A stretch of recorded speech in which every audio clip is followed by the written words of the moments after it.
السلام عليكم ورحمة الله تعالى وبركاته. كنقدم تحية كبيرة للجالية المغربية في كل مكان، خوتنا المغاربة من طنجة للقويرة، خوتنا العرب والمسلمين في كل مكان.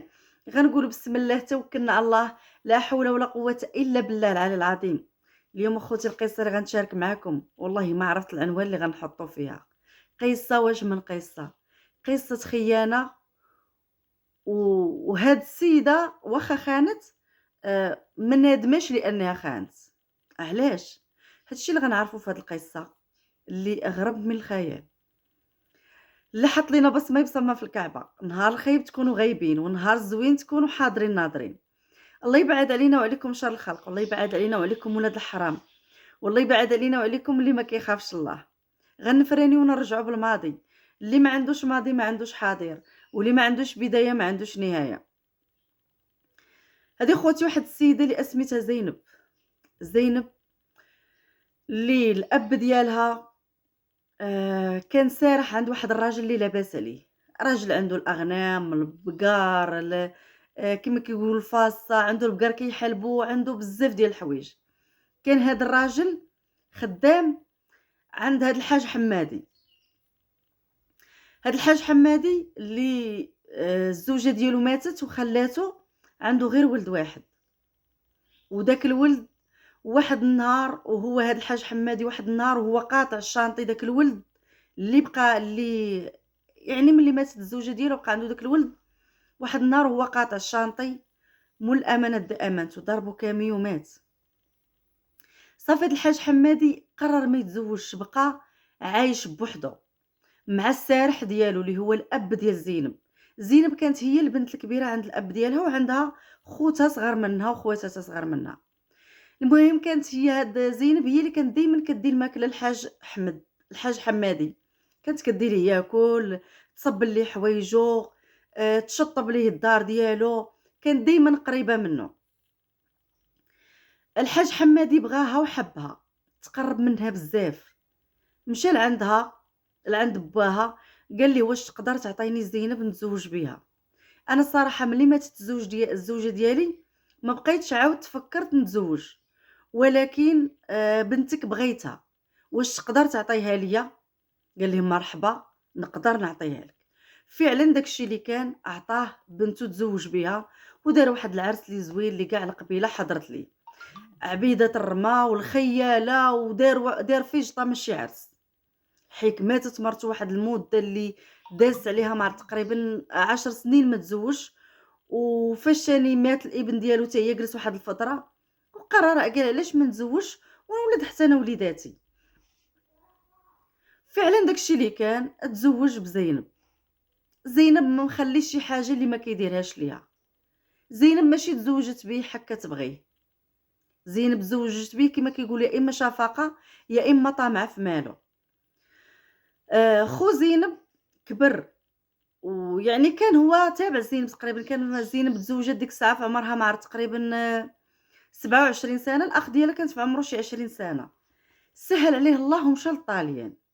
مشى للطاليان ما لقاش كيفاش يصيبوا ريقاتو. تزوج بشي مرا اللي كبيره في عمرها ما عرفت 90 عام، طاليانيه. ديك السيده تزوجت بيه وصوبت ليه الوراق، عاش معاه غير شي عام. وكانت غنيه بزاف لاباس عليها، وممتلكات ديالها كلهم عطاتهم المحسن خو زينب. اشنو اللي غيوقع؟ ما غيبقاش الاب ديال زينب سارح عند الحاج حمادي. الولد ديالهم شرا ليهم فيلا ودار ليهم تهلا فيهم. جده عائلته ما بقاوش خدامين عند دوك الناس. شكون اللي غيجيب داك الحاج حمادي؟ غيجيب دري اللي باقي صغير، دري اللي في عمره 20 سنه، هو اللي غيجيبو يولي سارح عنده مقابل عنده. داكشي قالت لي بلا ما تجيب عائله كامله، جيب غير شي واحد اللي قابل وانا غنقابل انا وياه. هي زينب ولدات مع راجلها بنت وولد، ولدات الولد هو الكبير، ولدات البنيه، ومن بعدها ولدات بنيه اخرى. المهم عايشه هي وراجلها، عايشه لاباس عليها. راجلها دوز ليها البيرمي، هي اللي كتمشي توصل الحليب المحلابه، شاري ليها ماكينه باش كيتحلب البقر. حتى هو باقي شويه شاد في صحته مزيان. المهم ولات كاينه غير هي والسارح الجديد اللي باقي صغير شاب. صافي عايشه مع راجلها، عايشه مع بنياتها بجوجات ووليدها.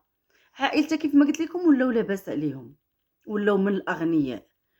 مره كتقول لي غادي نمشي لدارنا، بحال اللي هما شويه خارجين الباديه ودارهم في المدينه اللي قريبه من ديك الباديه. مره كتقول لي انا غادي نمشي لدارنا، مره كتقول لي انا غنمشي لدارنا. المهم كيبقاو.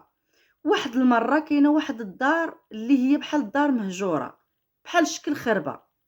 كانوا ساكنين فيها شي ناس ولكن ما بقاوش فيها، خلاوها ومشاو للمدينه حتى هما زاد ليهم الله في الرزق. جالسين كما كيقولوا الشباب جالسين تيلعبوا في الكره.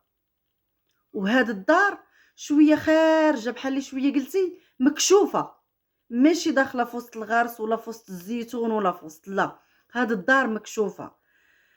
تيشوفوا الشباب ديال القبيله او الشباب ديال داك الدوار كيشوفوا زينب خارجه من ديك الدار، من ديك الخربه.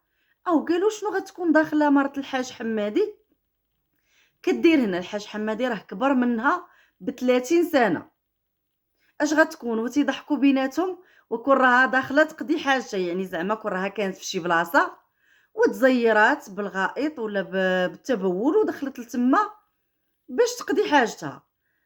شويه ما دازتش واحد الفتره قصيره ديال مع ربع ساعه كيشوفوا السارح ديالها اللي في عمره 20 عام حتى هو خارج من تم.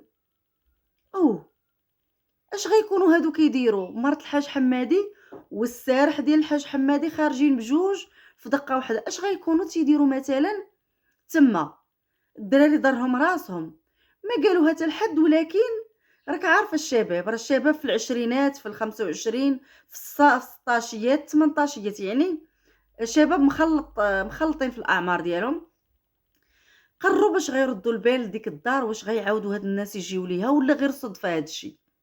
دازت واحد المده ديال شي 10 ايام، عاوتاني كيشوفوا السيده خارجه من ديك الخربه وعاوتاني السارح ديالها تا هو كدوز واحد الفتره وكيعاود يخرج. اشنو غيكون تيوقع؟ الشباب كل واحد بشا قالها لوالديه، راح نتفقوا باش يقولوها لوالديهم. اودي راه حنا كنشوفوا مرت الحاج حمادي خارجه من الخربه ديال الحاج فلان، وبواحد الفتره قصيره كيتبعها السارح ديالها. الوالدين طبعا اللي غيكونوا داو وجابوا في الدنيا غيقول لي اشنو غيكونوا تيديروا من غير الخيانه، ملي هما خارجين بجوج من نفس المكان اذن غيكونوا كيخونوا الحاج حمادي. حنا خصنا نعسوا عليهم نشوفوا شنو واقع. فعلا ولاو كيعسوا باش يعرفوا شنو واقع، خصهم ضروري ضرهم راسهم غيعرفوا شنو كاين. بقاو عاسين، داز تقريبا شي سيمانه اخرى، دخلات السيده حضاوها هذه تدخلت وتبع واحد الفتره اللي قصيره كيتبع السيد. طبعا عيطوا على الجدارميه اللي قرابين من تما، قالوا لهم ودي راه كاينه واحد الجريمه غتوقع دابا. تجمعوا الدراري عيطوا على والديهم، على القبيله كامله، عيطوا على الراجل حتى هو جا الحاج حمادي، ولكن شدوه ما خلاوش يدخل. جاو الجدارميه دخلوا هما الاولين، لقاو زينب والسارح ديالها على علاقه يعني كيمارسوا الجنس بجوج. هزوهم داوهم في الجيب ديال الجدارميه، داوهم للمركز ديال الجدارميه. طبعا قدموهم في يومين كانوا كيقدموهم للمحكمه. والحاجه الوحيده اللي فاجأت الناس في المحكمه، فاجأت الناس ديال الدوار، فاجأت عائلتها، فاجأت حتى راجلها. قال لها القاضي علاش خنتي راجلك اللي كيحترمك ووالده معاه الولاد؟ قالت ليه انا ما ندمتش لاني خنته، انا بغيت هاد السيد وكنبغيه وكنحماق عليه ولقيت راحتي فيه، وما عنديش مشكل واخا نضرب عامين ولا 3 سنين ديال الحبس نبقى معاه انا كنبغيه كنحماق عليه. هادشي اللي عطا الله. قالوا لي واش فراسك راجلك غيقلع لك الحضانه ديال ولادك غادي تخلي على ولادك؟ قالت لهم انا مستعده نتخلى على ولادي ونتخلى على فلوسي ونتخلى على مالي ونتخلى على حقوقي باش نكون مع هاد السيد. قالوا لاش فراسك راه غير سارح وما يقدرش يوكلك حتى الماكله. قالت لهم انا نوكله، انا نخدم عليه ونوكله وانا باغاه وكنحماق عليه ومستعده نتخلى على كل شيء من اجل هاد السيد. ناض باها كيعاير الكلبه الفاعله تاركه في المحكمه الحماره، واش عرفتي راسك شنو كديري؟ غتخلي على ولادك وعلى مالك وعلى راجلك من اجل واحد علاقه في الحرام. قالت لهم انا مستعده. قال لها باها انا ساخط عليك خوتها كيعايروا فيها في المحكمه، ما عمرنا في يوم من الايام تعرفي راسك غادي تعرفينا ولا نعرفوك. عارفي راسك انتهت علاقتك بينا للابد، وحتى ولادك غيبقى هادشي متورخ في المحكمه بلا تخليتي عليهم وتبعتي واحد. سولوا هذاك الاخر حتى هو في المحكمه، قالوا ليه اشنو كتقول في هادشي؟ واش حتى انت مستعد هاد السيده تضحي بكل شيء وحتى هو كاين عائلته حتى هو غير ولد دوار؟ قال لهم انا مستعد نتخلى على عائلتي ونتخلى على الدنيا وما فيها نكون مع زينب. باه ومو ناضو كيغوتو حنا ساخطين عليك، حنا قال لي نقولوا اللي بغيتو.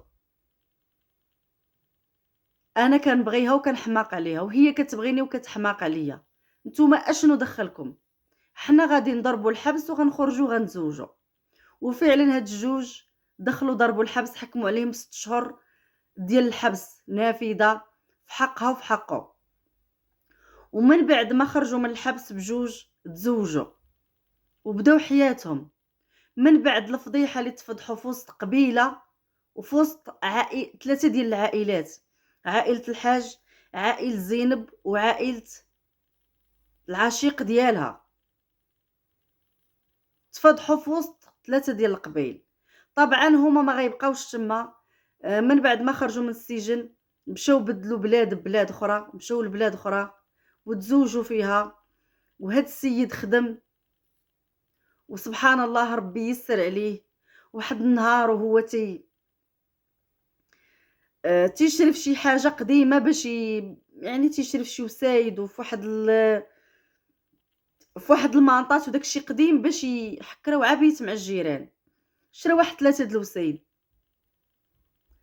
جاب دوك الوسايد قال ليها عافاك فكيهم وصبنيهم. فعلا وهي كتفك دوك الوسايد فكت 2 وسايد كتلقاهم عامرين فلوس، غير الزرقاء والقهويه هما اللي كاينين في دوك الوسايد باش عامرين دوك الوسايد. وعلاش هاد الراجل وهاد المراه خانوا هاد الراجل؟ قالك كان قبل ما تينعس هاد الحاج حمادي تيتكرفس على زينب، يوميا كيعطيها قتله ديال العصا قبل ما ينعس. يعني كان كيتعامل معها بالعنف، وعمرها ما خرجت سره ولا قالت ليه فلان ولا لعائلتها ولا لشي حد بالله هاد السيد كيضربني. كيضربها وكيهزها غير بنت السارح الكلبه، بنت السارح الفاعله التاركه، كينوضها في الليل نوض دير ليا ناكل، يعني كيتكرفس عليها وكيقول لها انت مجرد خادمه عندي انا وولادي، وانا ما تزوجش بك حك كنت كنبغيك. انا تزوجت بيك الحاجه وحده باش نولد منك الولاد وتكوني عندي خدامه فابور يوميا. وكان هاد السيد اللي هو سارح عنده كان كيتصنط يوميا لهاد الشيء وكيشوف العذاب ديال هاد البنت زينب مع الزوج ديالها. واحد المره وهي كتسقي من البير قال لي بغيت نعرف اشنو اللي حابسك على هاد الدل.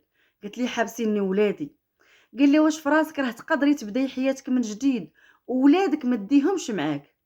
حك باهم تزوج بك غير باش تولديهم ليه، وانا متاكد غادي يجيب خدامه اللي غتعيش ولادك وغادي تهلا فيهم حسن منك.